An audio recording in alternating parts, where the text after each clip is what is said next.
Good morning বন্ধুরা, শুভ সকাল। কেমন আছো তোমরা? আশা করছি ভালোই আছো, আমিও ভালো আছি। আজ করছে শনিবার, এখন বাজে হচ্ছে 10টা। এখন থেকে একটা নতুন ব্লগ শুরু করলাম। আশা করি আজকে ব্লগটা তোমাদের ভালো লাগবে। মনালি চ্যানেল থেকে অসংখ্য ধন্যবাদ আমার পাশে থাকার জন্য। আর বন্ধুরা, সকাল সকাল এই যে চাটা সব হয়ে গেছে আর সব কাজটা সেরে নিয়েছি, নিয়ে এই যে চা করে নিয়েছি। চলো তোমাদের একবার দেখিয়ে দিই। চা হয়ে গেছে। আর এই যে দেখো, কালকে রুটি বানিয়েছিলাম, এই দেখো এই যে রুটি দিয়ে এখন চা খাবো। তাহলে চলো, আজকে আমার ঘরটার সব গোছানো টোছানো হয়ে গেছে। আর শনিবার যেহেতু নিরামিষ রান্না হবে, চলো পরে আসছি, চাটা খেয়ে নিই। দেখতে থাকো সারাদিন ব্লগটা। টাটা বন্ধুরা। দেখো এই যে ভাত হয়ে গেছে আমার, এই দেখো ভাত বসিয়ে দিয়েছিলাম, চা খেয়েই ভাত বসিয়ে দিয়েছিলাম, ভাত হয়ে গেছে। আর এইদিকে দেখো সবজি কেটে নিয়েছি একবারে। এই যে মূলো শাক হবে, আর হচ্ছে পটল, আলু পটলের ডালনা হবে এই যে। আর এটা একটু মাখা মাখা, ওই তেল পটলই বলতে পারো, ওরকমই করবো।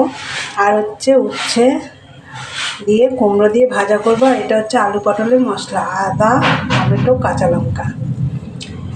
এই হচ্ছে আজকে রান্না করব।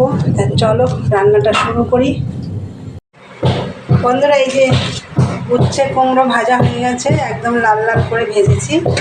আর এই যে মূলো শাকটাও হয়ে গেছে দেখো। আর এই যে এবার আমি আলু পটলটা করব। এই যে এর মধ্যে একটু সয়াবিনও দিয়ে দেবো। দেখো এই যে সয়াবিনটা সিদ্ধ করে রেখেছি। চলো পটল আলু সয়াবিনটা একটু আগে ভেজে নেব। দেখো বন্ধুরা, রান্না কমপ্লিট। এই দেখো আলু পটলের তরকারিটাও হয়ে গেছে। আর হচ্ছে এর মধ্যে তো সয়াবিন দিয়েছি, তোমাদের আমি তখন দেখালাম। এই যে সয়াবিনটার কথা পরে মনে পড়েছে যে অল্প কটা সয়াবিন আছে, দিয়ে দিয়ে এর মধ্যে। আমার দাদাভাইও বলছিল যে কটা সয়াবিন দিয়ে দিও। এই সয়াবিনের রান্না, এই আলু পটলের তরকারিটা হয়ে গেছে। এদিকে তো শাক উচ্ছে ভাজা সবই রান্না কমপ্লিট। এবার দেখো কিছু বাসন রয়েছে, এই যে মাজা ঘষা করবো। তাহলে চলো বন্ধুরা, এই যে রান্না বান্না করে নিলাম, এবার তারপর মাজা ঘষা করবো, খাওয়া দাওয়া করবো। চলো দেখতে থাকো, পরে আসছি। বাসনগুলো সব মাজা হয়ে গেছে, এই যে ঘরে বেসিনে মেজে নিয়েছি। আর এই দেখো রান্নাঘরটাও পরিষ্কার হয়ে গেছে। রান্নাঘরটার সব পরিষ্কার করা হয়ে গেছে। আর আমাদের খাওয়া দাওয়া হয়ে গেছে, মারও খাওয়া গেছে, আমারও হয়ে গেছে। তোমাদের দাদাভাই এখনও বাড়ি আসেনি, ওর আস্তে আস্তে 5টা বাজবে। চলো এখন একটু রেস্ট নেব, তারপরে বাসন টাসন গোছাবো। বাসনটা একটু ভালো করে জল ঝরুক, এই যে মুছবো এটা দিয়ে। চলো পরে আসছি, দেখতে থাকো। গুড ইভিনিং বন্ধুরা, চলে এলাম আবার অনেকক্ষণ পরে এসছি। এখন 9টা বাজে। আমি তখন তো দুপুরবেলা দেখলে খাওয়া দাওয়া করে নিয়েছি, রান্নাঘরটা সব পরিষ্কার করা হয়ে গেছিলো, বাসনও মাজা হয়ে গেছিলো।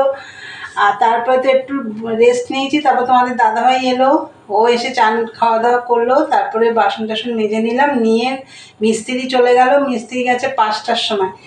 তারপরে ঘর টর সব ঝাড় টাড় দিয়ে ভালো করে মুছলাম, নাহলে হাঁটতে পারছি না ঘর দিয়ে।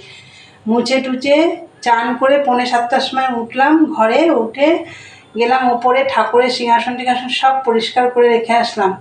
যেহেতু আমাদের অসুস্থ ছিল, ওই জন্য পুজো দিতে পারিনি। ওই জন্য আজ সব ধুলো ধুলো হয়েছিল, সব পরিষ্কার করে রেখে আসলাম। সকালে আমি একদম সময় পাই না, এখন ওর জন্য করে রেখে আসলাম। আর যদি কালকে মিস্ত্রি 9টার মধ্যে চলে আসে তো আমি পুজো দিতে পারছি না। না হয় একবারে বৃহস্পতিবার থেকে পুজো দেবো। কালকে মনে হচ্ছে কাজটা কমপ্লিট হয়ে যাবে। তা আজকে অনেকটা কাজ হয়ে গেছে। তো বন্ধুরা চলো তোমাদের একবার দেখিয়ে দিই। তার আগে দেখিয়ে দিই, তোমাদের দাদাভাইয়ের জন্য চা করেছি, লিকার চা, কেন কেকার বিস্কুট। চলো তোমাদের দাদাভাইকে একবার আগে দিয়ে নিই।